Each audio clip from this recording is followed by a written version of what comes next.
Welcome to the Explainer. All right, let's just jump right in with a big question. What if some of the most famous stories you've ever heard have been told to you wrong? We're going to peel back the layers of history and see how a little context can totally flip the meaning of texts we thought we knew inside and out. So to get a handle on this, let's take a story that pretty much everyone knows, right? The parable of the Good Samaritan. But here's the twist. What if its original point wasn't to give you that warm, fuzzy feeling about kindness, but was actually designed to be a deeply offensive political statement to the people who first heard it? See, here's the thing. The way we usually understand these stories, it's kind of like a modern, cleaned-up version. We've basically scrubbed them clean of all their original, gritty context. And when you do that, well, you might be missing the entire point. Think about it. The phrase Good Samaritan, it's become this total cultural shorthand, hasn't it? We've got Good Samaritan hospitals, Good Samaritan laws. It just means, well, being kind to a stranger. We've taken this loaded term and made it completely safe, totally domesticated. And here's why that happens. Ancient texts, they're just full of these gaps. The original writers just assumed their audience was on the same page, that they understood the cultural rules.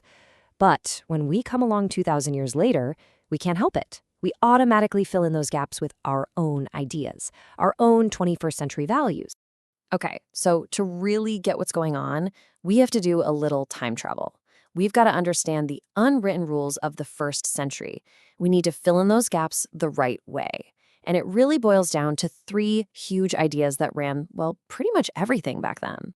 First up, and this is the big one, honor versus shame. This wasn't just a nice idea, it was the absolute central currency of life.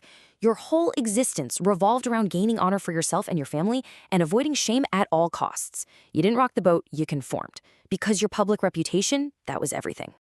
All right, number two. You have to completely throw out our modern obsession with the individual.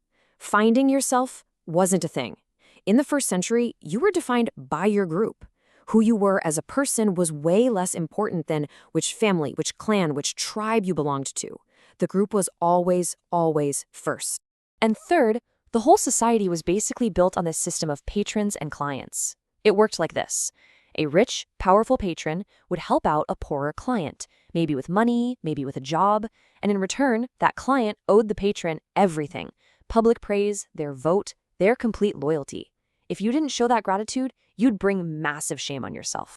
And you have to picture this system playing out in a world that was just incredibly unequal. You had this tiny, tiny elite at the top with all the money. And then there was everyone else. We're talking about 70% of the population living in poverty. And I don't mean struggling to pay the bills poor. I mean literally not knowing if you were going to eat tomorrow. Okay, got it? Honor and shame, group first, patrons and clients. With those three keys in our back pocket, let's go back to that story we started with. Let's see how it completely changes.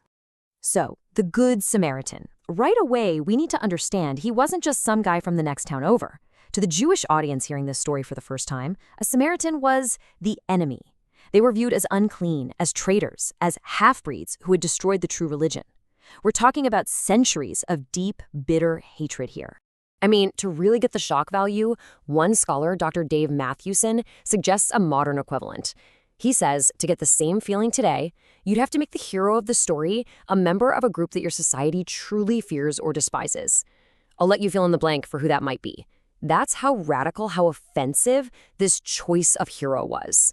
So you see, the point wasn't just, hey, be nice to strangers. No way. This story was a cultural grenade. A lawyer asks Jesus, so who is my neighbor? And the answer he gets flips his entire world upside down.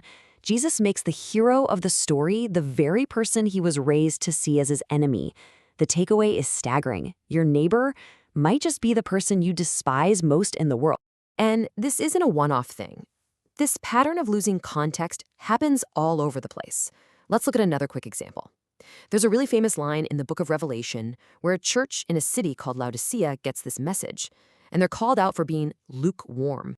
Now, for us, lukewarm means, well, indifferent, right? You're not passionate, you're not against it, you're just kind of meh, sitting on the fence. But for the actual people living in first century Laodicea, oh, that word meant something very, very specific and way more insulting.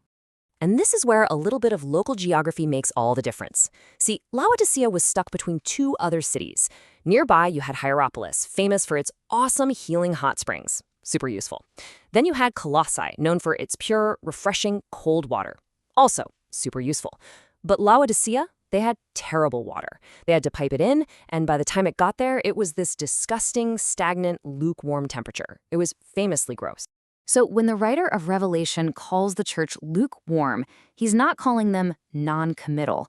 He's saying, you are as disgusting and useless as your city's water. Think about that. You're not healing and therapeutic like the hot water, and you're not refreshing like the cold water. You're just good for nothing. It is a way harsher insult than we ever imagined. So what's the big deal? Why does any of this matter? I mean, who cares about the social rules and the plumbing of some ancient city? Why should we care today? Well, here's why it matters.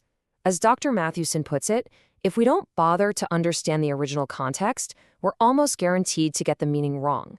We end up taking these earth-shattering, radical ideas and, well, we shrink them. We turn them into these nice, simple, comfortable little moral lessons that don't challenge us at all. And when we do that, we lose the punch. We lose the very thing that made these stories so powerful to begin with. We basically strip away all the shock, all the challenge, all the raw power, and we're just left with a safe, tame, and honestly, a much weaker story. And that leaves us with a pretty big question to chew on, doesn't it? If we got a story as famous as the Good Samaritan so wrong, what else are we misreading? What other huge foundational stories have we completely misunderstood just because we've lost sight of the world that they came from?